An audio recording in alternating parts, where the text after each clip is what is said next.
Hi, folks. My name is Dr. Brian Elliott. I'm going to give you a sense of what we're going to cover in this class over the next 4 weeks. This is a class in ancient philosophy, and that in this case refers to the Western tradition of philosophy. We could call this ancient European philosophy, although that's a problematic title at this point in time. Typically, and pretty much invariably, we begin with ancient Greek philosophers. So this class in particular will spend a lot of time with the ancient Greeks and their thinking. Usually the two biggest characters that emerge in a short history of ancient philosophy are Plato and Aristotle. Plato is active in the late 5th and first third of the 4th century BCE, and his most famous student, Aristotle, is active throughout the first half of the 4th century BCE. They have a lot in common, but they don't begin the story. I'm sure many of you have heard of Socrates. Socrates was Plato's teacher, and Socrates appears as a character in many of the Platonic dialogues. The extent to which Plato's representation of Socrates, and particularly his philosophy, is accurate is a matter of scholarly debate. We do have other accounts of Socrates from contemporaries. We have Xenophon's writings as well as Plato's, and we also have theatrical presentations in the form of the plays of Aristophanes. So clearly Socrates was a character who was much talked about, much represented. Plato is obviously an advocate of Socrates, but as I say, the degree to which Plato's philosophy is a representation of Socrates' views is a matter of scholarly debate. What we do know with certainty is that Socrates did not write anything. From the presentations of Socrates that we have, he seems to have been somebody who practiced philosophy in the sense of bringing his thoughts and often simply his questions to notable people of the day, to politicians, to poets, playwrights, and so forth. On the whole, it seems as though Socrates took a fairly skeptical position in the sense that he didn't seem to have a philosophy or wisdom, if you like, that he was imparting to people. It was more, he was asking, on what basis do you make this claim of other people who claim to have a certain intellectual or cultural authority? This leads to one of Plato's famous analogies for Socrates. He calls him a gadfly, a mosquito, if you like, something that bites and annoys. But apparently, if you follow the analogy, it seems fairly insignificant and weak, but manages to goad and annoy the more powerful people around him.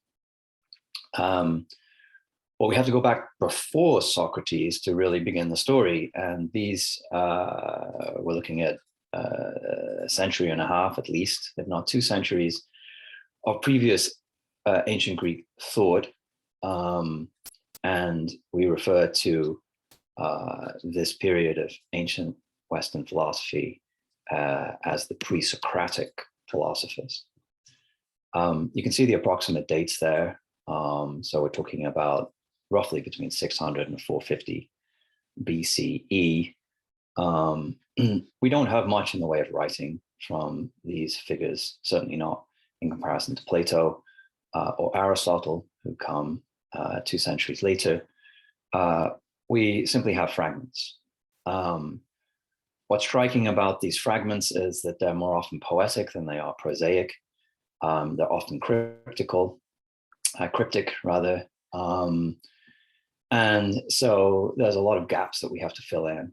One of the few things that seems to be a common denominator among these thinkers is that they're primarily interested in setting out what traditionally is called a natural philosophy, if you like, a philosophy of nature.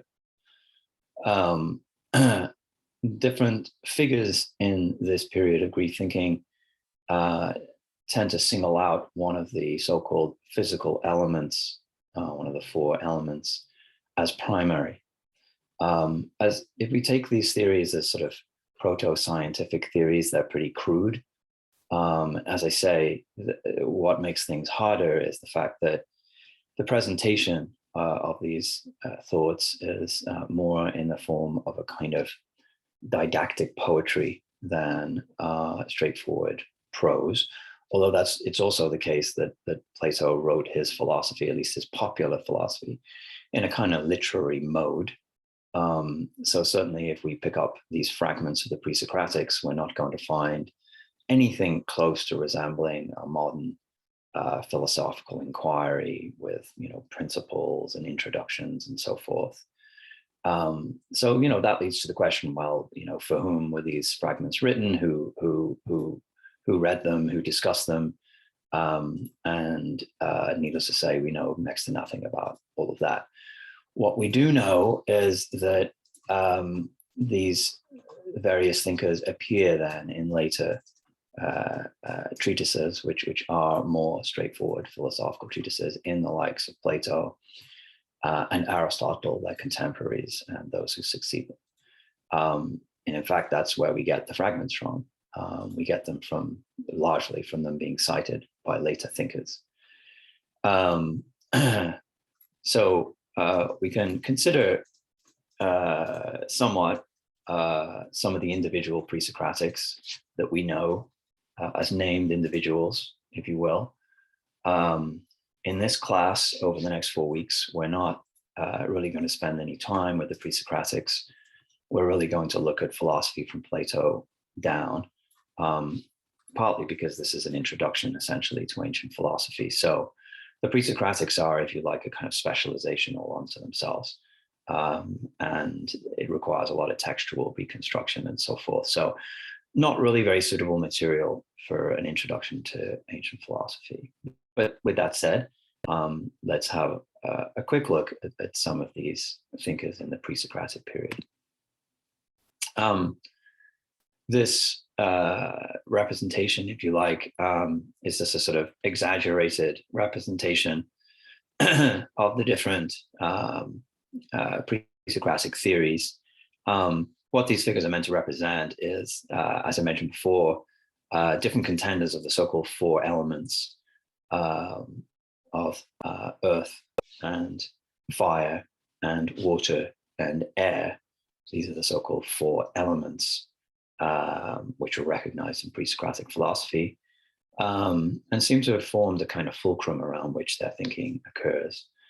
Later on, we get allusions to a so-called quintessence, right? So a sort of perhaps either a fifth element or something that underlies all of these things. Certainly, the problem of materiality, of matter, is something that continues. Plato has a theory of matter, and so does Aristotle.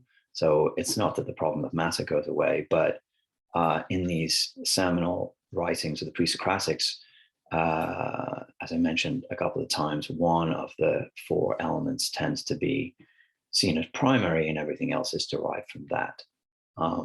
So let's look at a few of these as examples. I'm going to look at some figures in a moment, but I wanted to show you this representation, this geographic representation of the geography, essentially, of ancient Greek thought. I mentioned at the beginning, we could call this ancient European philosophy, but this is a very small fragment of what we know today as Europe. And essentially, this would be more accurately described as the Eastern Mediterranean, the northeast of the Mediterranean. At the center of this map is more or less Athens.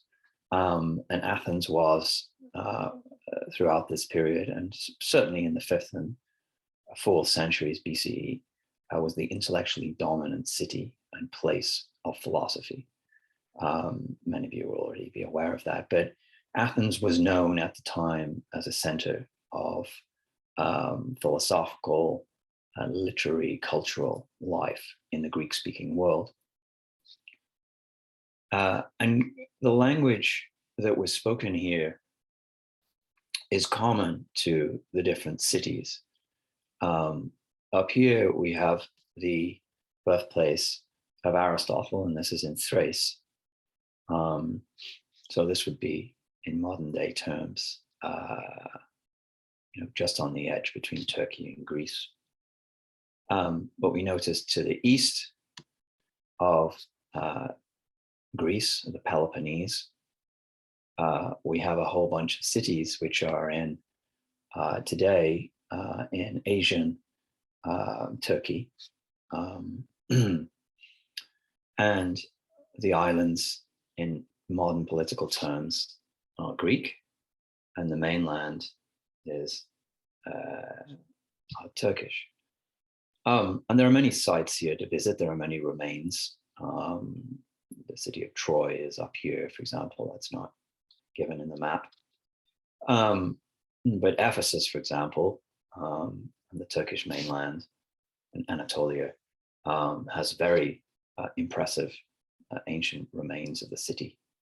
And many of the one school of the pre-Socratics is emanating from this sort of Western Western Turkey as it is today. So there's a whole bunch of thinkers and a sort of a school, if you like, that comes from this area. But again, thinking of the ancient Greek world and the Greek speakers, Greek is also spoken in southern Italy, in the so-called boot of Italy, and also importantly in Sicily, modern day Sicily. So the Greek-speaking world is certainly bigger than modern Greece is today. And Greece is the dominant intellectual center for life. The Greeks themselves culturally recognized those other peoples and those other cities that spoke Greek, and the language itself was an important demarcation for them of cultural significance. To the east is Persia, which in some ways is the ancient enemy of Greece. But Greece itself is very much divided against itself during much of the time, and particularly toward the end of the 5th century BCE. Athens and Sparta are involved in a protracted Peloponnesian War. We have the history of that war. And it went on for a quarter century and created a lot of chaos. At the end of that period, in 399 BC, was the year that we know Socrates was condemned and was obliged to take poison, and essentially it was a state-sanctioned execution. And that very much was the fallout from the very end of the Peloponnesian War. And in many ways, that point at the very beginning of the 4th century BC marks the period of decline of Athens. First and foremost, as a military power, essentially as a colonizer. Athens was in league with many other cities, and so was Sparta. And Athens' glory days from the 480s through to the 430s were very much in the past at that point. It's interesting to note, something that Nietzsche notes, for example, that Greek philosophy seemed to flourish as the political might of Athens was waning. So make of that what you will. So as I mentioned, we have different schools within this pre-Socratic movement and this pre-Socratic period. The very beginning, around 600 BCE, we had the Ionian or Eastern school. So again, if I go back to the map, we're talking about this area here. It's the Ionian school.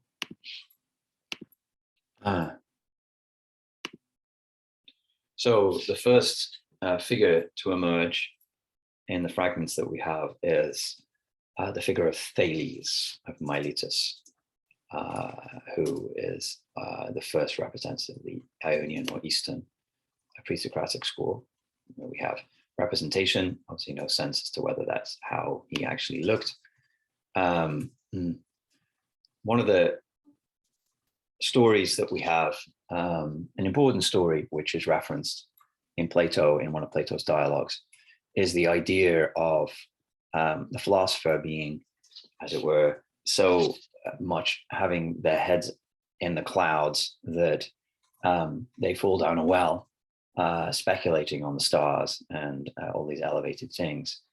It creates this image, I guess, from the beginning, which is one of the philosopher, if you like, pondering great things, but at the same time being sort of practically divorced in some way from their everyday reality. So it's both a sort of flattering, but also a sort of unflattering image of the philosopher.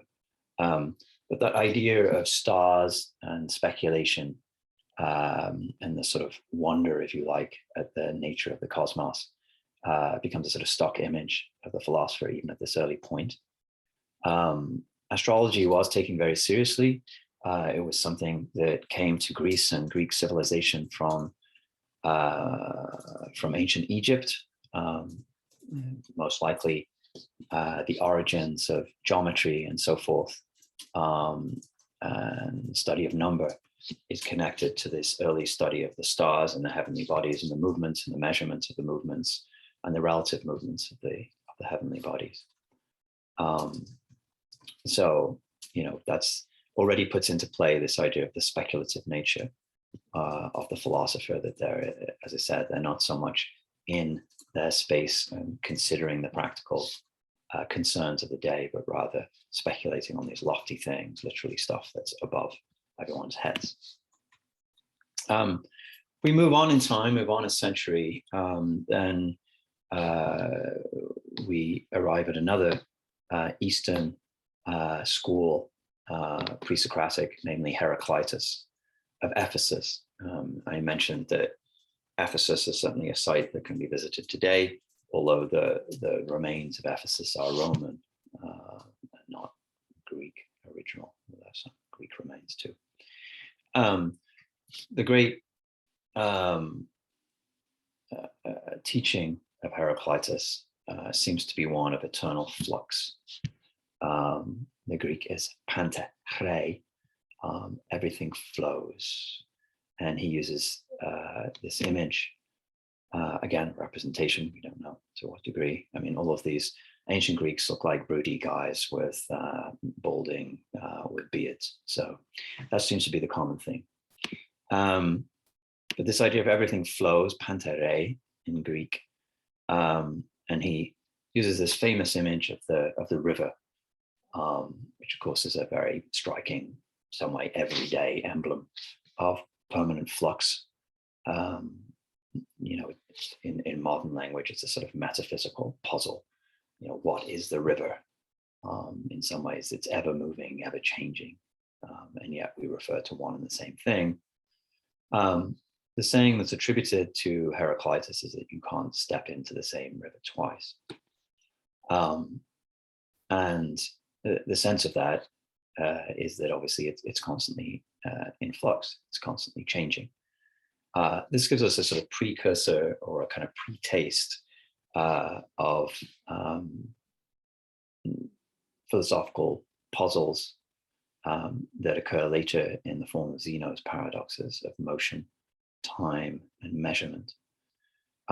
So, whilst you couldn't call this physics in any way, again, these are, the earliest recorded attempts to say something about the nature of the physical world, but also make metaphysical claims.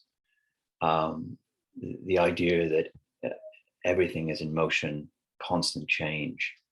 As we'll see, I mean, this becomes a sort of permanent preoccupation of ancient Greek thinking.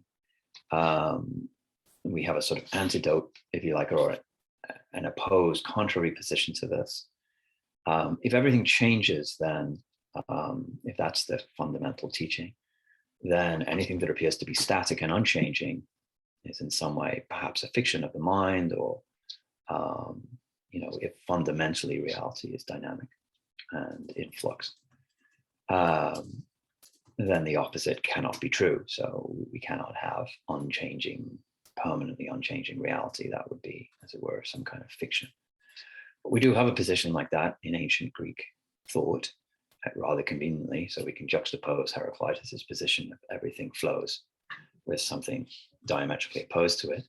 And this we find in the so-called Eleatic or Western school. And this is the school that's centered in modern day Sicily. So that contrary position, if you like, the extreme opposite, comes from a figure known as Parmenides of Elea being a city in this Western school, modern day Italy.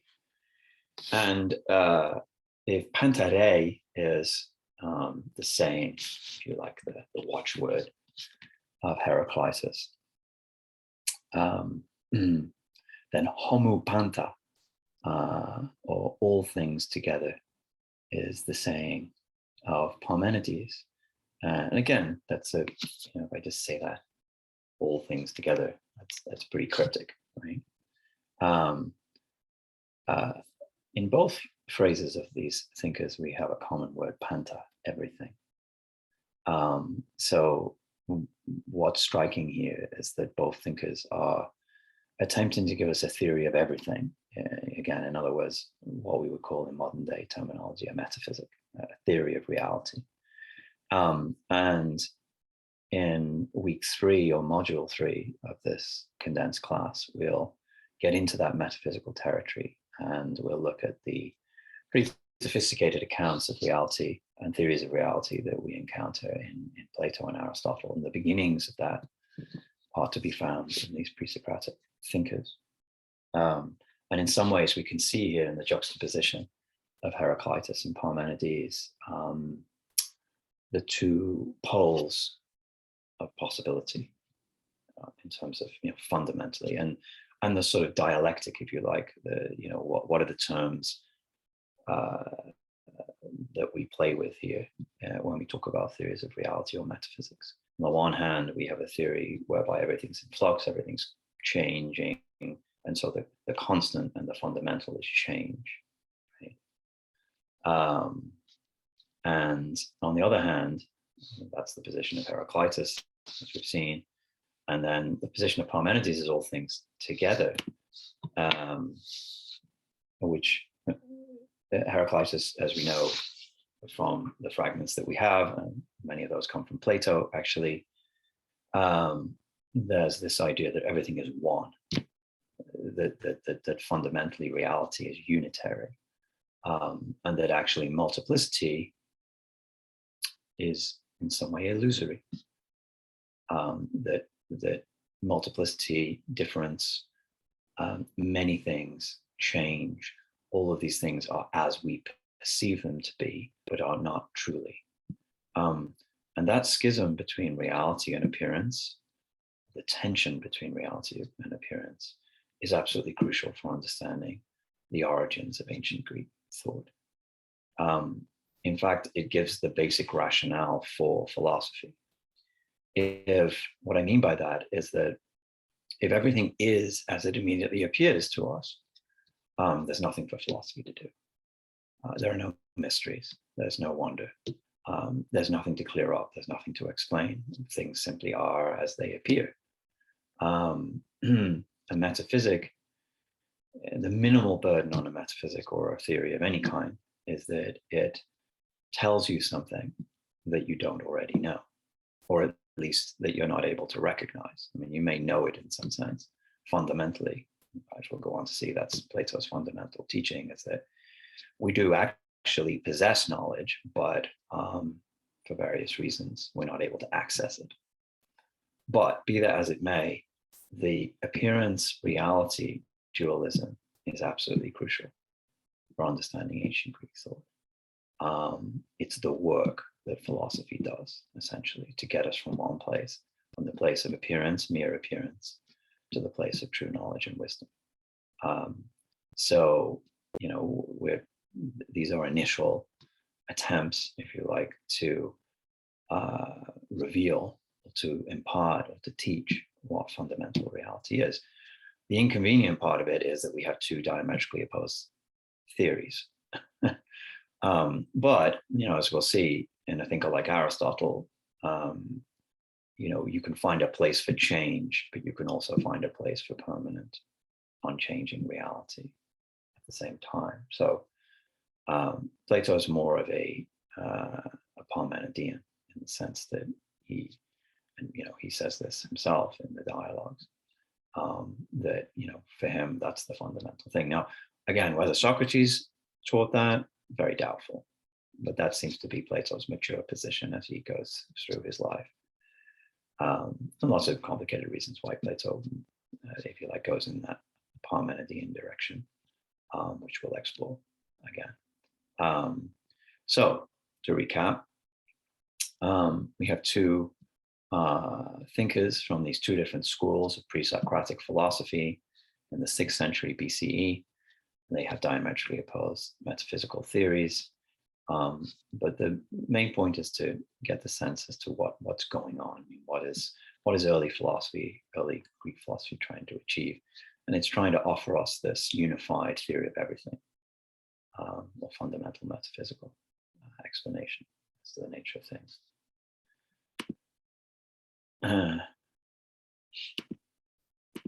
So let's move on to a third figure. And I anticipated this earlier when I talked about the Heraclitus's idea of the constant flux in the movement and the image of the river. So this is the figure Zeno of Elea. So he also then belongs to this Italian school, if you like, of Greek philosophy, the Western school.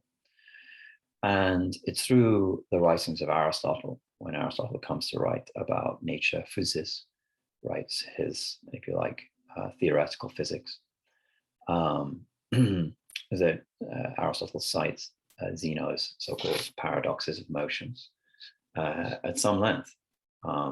And again, another the picture of Zeno. And you may be aware, or you may have come across versions of